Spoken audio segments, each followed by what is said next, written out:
Alycats and new viewers. So today is my February 2015 favorites part 1, and yeah, let's just get started before I just waffle on and on and on. But I have to say first, everything I mentioned, whether it's TV shows, movies, games, YouTubers, music, whatever, links are in the description box down below for your ease of use, so you can check out anything that might sound interesting to you or listen to the playlist I curated. So yeah, there we go, just let you know. And now, first up, my favorite CD of the past 3 or 4 weeks has been Dream Your Life Away by Vance Joy, and he is an Australian musician, singer-songwriter, and this is just a very relaxing CD. Like, it's not, none of the songs are like get up and dance songs, really. The only one that would be kind of like that would be Riptide, but it's still very mellow. It's just very relaxing, and the best songs are, of course, Riptide, Georgia, and From Afar, and also, where is it? Mrs. Mime. Those are the best. But the whole CD is fabulous. He's just a genius, and if you like that kind of music, like very mellow, kind of like Jack Johnson music, listen to Vance Joy. He's really, really good. And now, moving on to movies I enjoyed this month, and I'll just show you this one. This is not actually the actual movie I'm talking about, but I loved Lord of the Rings, The Fellowship of the Ring. This is the trilogy, but I'd never seen it before. I watched it, it blew my little mind.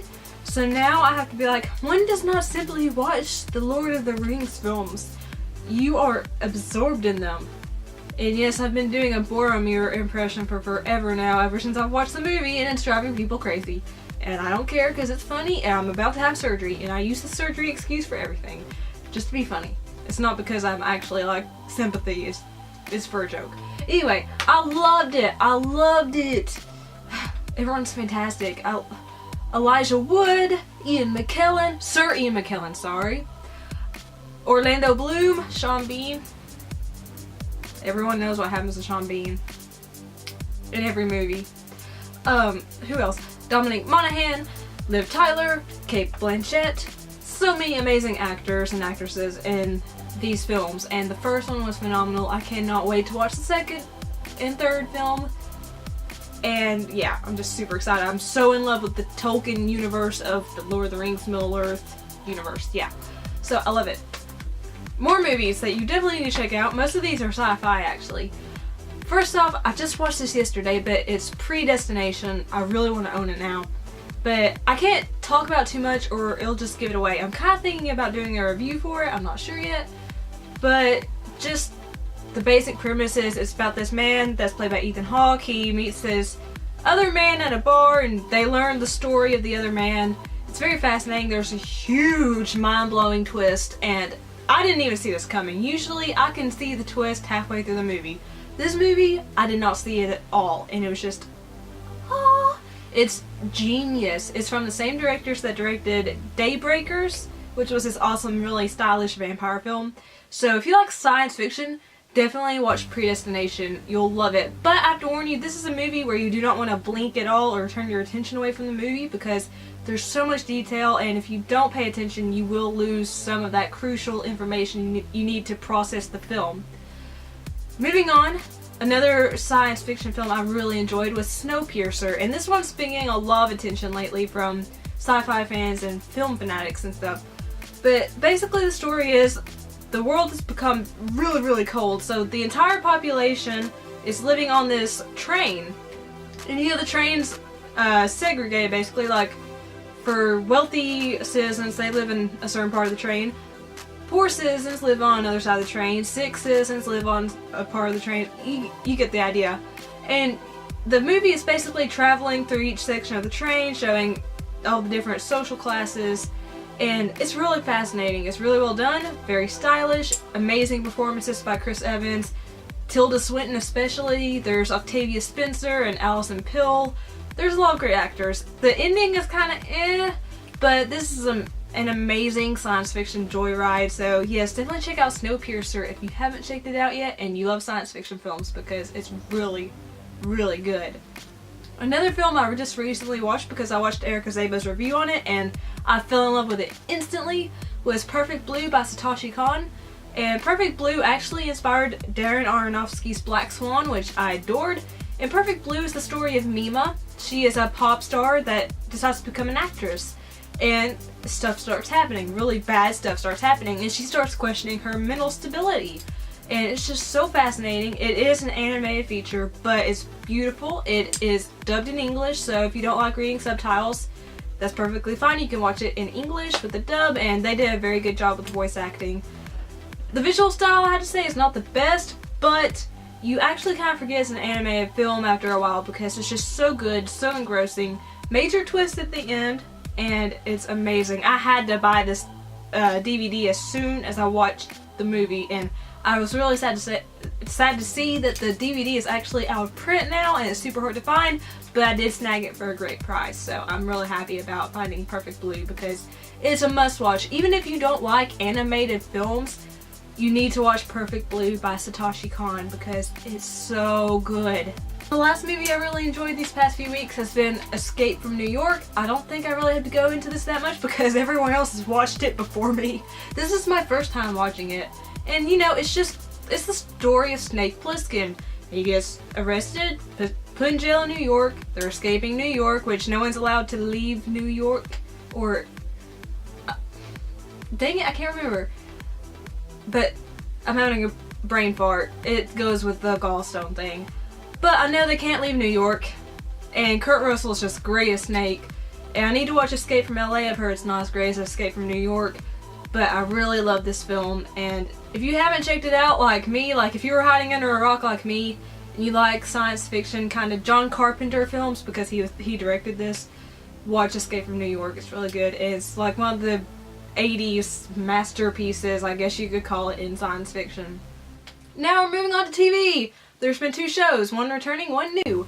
The first one is The Walking Dead. The first episode was kind of like a hallucinogenic trip, and it was really sad. I'm not going to say what happens because people hate spoilers, and I'm one of those people that hate spoilers, so I'll just say it's really trippy, really sad, but I really actually enjoyed it. This was an episode that divided a lot of people though, because after the episode aired, a lot of my friends were saying, I hated this episode. A lot of them said, I love this episode. So it's one of those you're either gonna love or hate episodes, but it's very powerful, and I love The Walking Dead, so of course I love the episode. It's just, I'm a fan. The next show is Better Call Saul. Now if you don't know what Better Call Saul is, it's basically a prequel to Breaking Bad, which I'm a huge fan of. I loved Breaking Bad, and it's about Saul Goodman, the lawyer from Breaking Bad that represented Walter White from season 3 he appeared in? Or was it season 2? He appeared in one of the seasons, and then he was a regular until the end. But it's just the story of Saul Goodman, who at the start is still going by his name James McGill, and at first he's representing people that aren't criminals. And he's living with his brother who has some unknown illness, and you know, his law firm basically kicks him out. He doesn't know what to do. He gets caught up in this stupid plan he comes up with, and it's just really fascinating so far. It's funny, it's well written, so if you enjoyed Breaking Bad and you like the story of Saul Goodman, check out Better Call Saul. I would say watch Breaking Bad before this, even though this is a prequel, because, you know, there's some touches in Better Call Saul that harken back to Breaking Bad, and you might miss out on some story elements if you haven't seen Breaking Bad. But if you have seen Breaking Bad, definitely watch Better Call Saul because it's really good and it's just perfect fan service. The games I've loved the past few weeks have all been digital downloads, so I can't really show you anything. But the first one was The Swapper, and it was free on PS Plus in January, I believe. I just played it.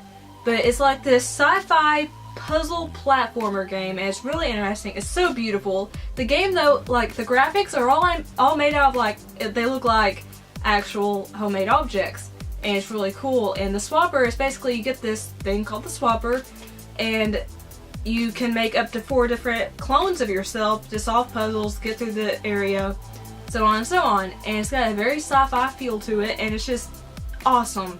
If you haven't played the swapper, play it, because I didn't think I would enjoy it, but I enjoyed the hell out of it. Next up, Game of Thrones Episode 2, The Lost Lords. Now, if you haven't played the first episode, you gotta play the first episode before you can play Game of Thrones Episode 2. But it continues on from your choices from Game of Thrones Episode 1, unless you're one of those unlucky people that the save data didn't transfer and you have to basically start over. I was lucky enough it didn't happen to me. But it continues on with the story of the Forrester house and, you know, stuff that goes on. It's basically like every other Telltale game. You choose your dialogue options, you get in combat fights, but you're really playing this game to experience the storyline of the Game of Thrones universe, of Westeros, the characters. You're not playing this for the Telltale mechanics, really. You're playing this for the story and the characters and all that, and it's amazing. It's about 2 hours long. I loved it. I love that they actually have the actual voice actors from the show voicing their respective characters, and it's just a beautiful game. Stunningly graphically beautiful, and if you haven't played the first episode, play it. But I have to say, if you have not watched up to season 3 of Game of Thrones, this is going to be really confusing because they expect you to know what happens up to season 3. So I'm just giving you a little warning. But if you have watched up to season 3 and you're a Game of Thrones fan, you owe it to yourself to download Game of Thrones, the game, Telltale Games version. It's amazing. And the next game, I'm really thinking about doing a review on this one. It's called Life is Strange, and I played the first episode. It is an episodic game, but it's not by Telltale. It's by Don't Nod Entertainment, who made Remember Me, which was wonderful, but really underrated. And Life is Strange is about a girl named Max, and since I'm doing a review on this, I'm not going to go too far into this game, but, you know, you choose dialogue options and moral choices, but you're not timed, and it's just a very different feel of a game than Telltale games, episodic games are. And it's really fascinating. It's a beautiful game. There are some occasional pop-in, but it's beautiful, and I loved it. I love the story, and I can't wait to play the rest of the episodes. It's really, really good. Watch my review for a further analysis of the game, but I do suggest downloading it because it's that good. Now, music. Like always, the playlist is in the description box down below. There's 10 songs that I really enjoyed this month. They might not be to your taste, but I try to get different genres in. They're usually like alternative, pop, indie music. But sometimes I throw in like rock or, you know, like, I don't really like rap, so I don't really put rap in there, but sometimes I'll have like country or R&B, stuff like that. I throw random music in. So check it out if you want. Let me know what you think about the songs. And now the YouTubers, the last part of my favorites videos. A lot of these are new friends of mine, so I'm super excited. Most of them have become new Alycats, and of course I'm excited about that as well. So the first one is Anthony Rapino. Shout out to you, because you watch most of my videos, so I'm sure you're watching this. If you're not, then I'm disappointed. But Anthony Rapino, he's obsessed with horror. As soon as you watch one of his videos, you see, is that your couch? I'm just wondering. But it's full of like plushes and pillows and stuff from horror movies like Trick or Treat, A Nightmare on Elm Street, Gremlins, The Thing. I'm just trying to name off stuff I remember seeing. He's got like masks hanging behind him from the movie You're Next, and he just talks about horror stuff. He does unboxings of like Box of Dread and other horror related boxes that don't come to mind at the moment. He does just like thought nuggets where he just says what's on his mind. Like he did one recently about Craigslist gems, which I thought was really funny. And he's just awesome. He's an awesome guy, really friendly, and he has his own shop, which currently I don't think is up and running, but he makes these awesome sculptures. It's called Candy Corn Apocalypse, and I really, really want one of your Sam Trick or Treat lollipops. If you make those again, please let me know. Tony. I call him Tony. I don't know if you mind. If you mind, I'll call you Anthony. But I really want one of those Sam Trick or Treat lollipops if you ever make them again, because I love it. I love it so much. But yes, check out Anthony Rapino. He's very into horror. If you're into horror, you'll love his channel. He's an awesome guy. Next up is Your Geeky Neighbor, which I'm always tempted to go Your Geeky Neighbor because it's in all caps, but I don't want to do that. I just did that. Anyway, he's really, really cool. He does a lot of like pickup videos, and he shows what he gets, and he always gets really awesome stuff. Like he'll get Funko Pops, and he'll get Labbits, the little rabbits that are like different characters and stuff. They're really cute. And he always moves the Labbits to different positions in his videos. It's really funny and cute. And he just shows different things, like he'll pick up comic books and memorabilia, stuff like that. He does unboxings of subscription boxes, just different videos, and he's really friendly, super cool. Check out your geeky neighbor because he's just amazingly geeky in the best way possible. Next up, amazingly geeky in the best way possible. That's a really good little sentence. Okay, moving on. Next up, The Walking Dad. Now, The Walking Dad, he wears this awesome zombie mask and like he talks through it, and it's awesome. And he has this hat that he puts a bunch of pins on, like he gets from Loot Craze and Nerd. Do you get Nerd Block? I need to look. I know he gets Horror Block. I think he gets Horror Block. If I'm screwing this up, I'm so sorry. But he puts pins on his hat so they jangle. It jangles when he moves, and it's just really awesome. His mask is really freaky, by the way, but he's really interesting to watch. And like the others, he does, you know, subscription box unboxings, pickup videos, stuff like that. It's really fun to watch him though. He's a really awesome guy. Check him out. Next one is Life in the Awkward Lane. Now, she is adorable. Jenny is adorable. I love Jenny so far, and you know, she's just starting out, but she's really, really sweet and adorable. She does like pickup videos, kind of. She does musical covers. She's got a really great singing voice. She's done some vlogs, tags, stuff like that. She's really adorable. Give her some love and support, and check out her channel, Life in the Awkward Lane. Next up is Storm Games. Now, they're the one that I won the box from. Then they sent me all this awesome stuff that I love, and they're just an awesome couple. They do like a share video. What's it called? Oh my gosh, I can't remember what their pickup videos are called. But they pick up Funko Pops, memorabilia, stuff like that.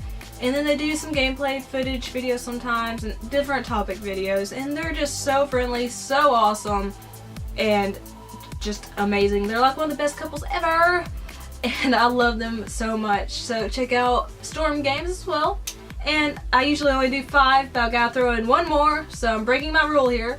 The last one is Alternative Mummy, and she is a new YouTuber I'm watching, which she's not new per se, but new to me.